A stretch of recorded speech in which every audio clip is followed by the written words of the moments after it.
বিকালও হয়ে গেছে। I think কিছু খাওয়া দরকার। পুরি খাবা? খাওয়া যায়। রতনকে ডাকি। রতনকে একটু বাইরে পাঠিয়েছি। তাহলে কাকে দিয়ে আনানো যায়?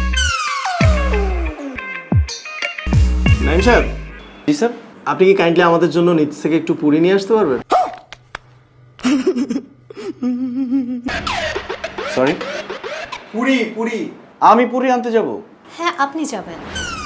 যান, যে পুরি নিয়ে আসুন। রিকোয়েস্ট করলে যেতাম, অর্ডার করলে তো আমি যেতে পারি না, এটা তো আমার কাজ না। ঠিক বলেছো। আপনার কাজ না কি করে? এগ্রিমেন্টে লেখা ছিল অফিসের যে কোনো ডিপার্টমেন্টে এমপ্লয়িকে কাজ করতে হতে পারে। আপনাকে কয়েক মিনিটের জন্য আমরা ওখানেই ট্রান্সফার করে দিলাম। ডকুমেন্টস কোথায়? ট্রান্সফার লেটারটা কোথায় সেটা দেন, করে দিন। লেটার তো দেয়াই যায় নাইম সাহেব, কিন্তু তাতে খামাখা আমাদের পুরিগুলো ঠান্ডা হয়ে যাবে। দোকান তো নিচেই আছে, যান না একটু গিয়ে নিয়ে আসুন। ওয়েট, আমি টাকা দিচ্ছি। এই যে নিন।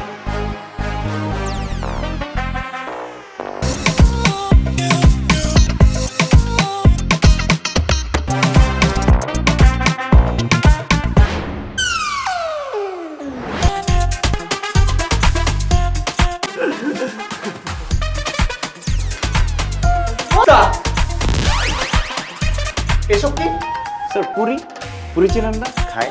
তাই বলে এতগুলো পুরি কেন? এতগুলো পুরি কে খাবে? স্যার আপনি তো আমাকে বলেন নাই কতগুলো পুরি আনতে হবে, তাই আমি ভাবলাম যতগুলো টাকা দিয়েছেন সবগুলো দিয়ে পুরি নিয়ে।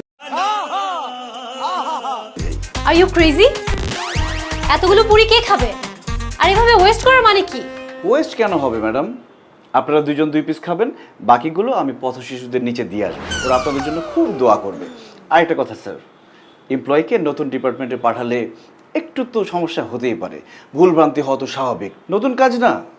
নিন স্যার, দেরি না করে তাড়াতাড়ি নিয়ে নিন, এই যে পুরিগুলো ঠান্ডা হয়ে যাবে। নিন স্যার, নিন। Thank you sir, thank you madam. এই ছেলের সাথে তুমি 2 বছর কিভাবে প্রেম করেছিলে? নেক্সট। আপনি নিচ থেকে গিয়ে 4টা কলা নিয়ে আসুন। 4টা মানে এক হালি।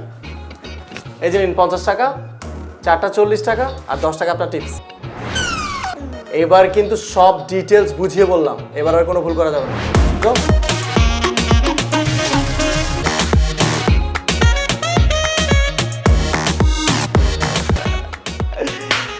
তুমি বলেছিলে না ওকে সাহায্য করতে হবে? দেখো আমি ওকে কি সাহায্যটা করি।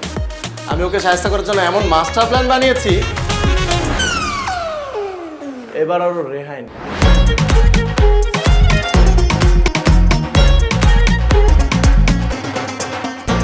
স্যার, এটা কি? Sir mashed banana. এই হাতে হাত হাইজিন করে তারপরে এই অবস্থা করেছি। স্যার দেখুন, 4টা কলাই কিন্তু কিনেছি, প্রমাণস্বরূপ ছিলকাগুলো নিয়ে এসেছি। 10 টাকা টিপস দিয়ে এসেছি দোকানদারকে, আপনার জন্য অনেক অনেক দোয়া করবে। আমি কি আপনাকে ম্যাশ বানানা আনতে বলেছি? স্যার আপনি তো আসতেও আনতে বলেননি, নতুন ডিপার্টমেন্ট তো, তাই একটু ভুল ভ্রান্তি হতেই পারে, তাই না ম্যাডাম? ঠিক বলেছো। তুমি ঠিক তো দাও কেন? তাছাড়া আমি ভাবলাম আমার স্যার কলা খাবে, সে কেন কষ্ট করে কলা ছিলে কামড়ে কামড়ে খাবে, এমন অবস্থা করেছি আপনি শুধু মুখে দিবেন আর কত করে গিলে হাসির মধ্যে ফেলবেন, খুব মজা লাগবে। স্যার এটা পানি হয়ে যাওয়ার আগে তাড়াতাড়ি খেয়ে নিন।